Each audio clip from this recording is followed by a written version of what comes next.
2004, Gallaudet School for the Deaf and Hard of Hearing was opened as the first and only school of its kind.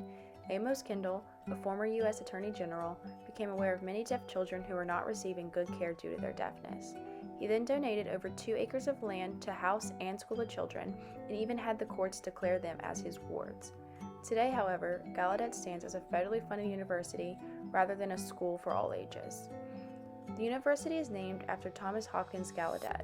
Thomas was considered a philanthropist for deaf education and spent most of his life advocating for education advancements as well as improved quality of life for deaf children and students.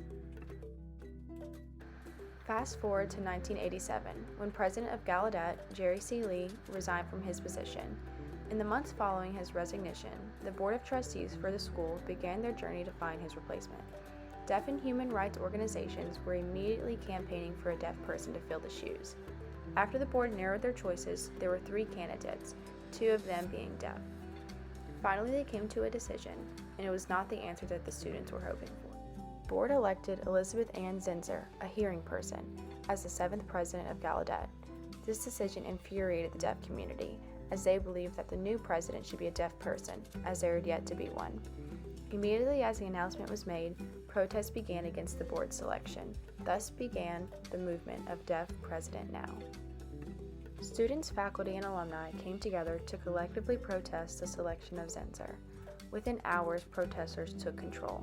They barricaded the campus, locked the gates with bicycle locks, hot-wired the buses, and popped all the tires. They could then facilitate who came in and out of the grounds. They denied entry for any faculty, thus forcing the board and staff members to meet with the protesters and confront their concerns. The students created 4 demands which they wanted met, with no exceptions.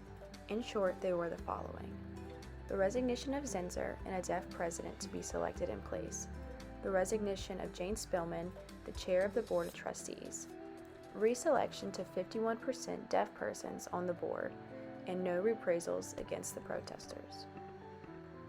After 1 week of 24/7 protests, the students' demands were met. Spillman resigned from her position as chair, and in her place, deaf board member Phil Brovin. Brovin soon announced the selection of King Jordan, a deaf individual, as the Gallaudet president.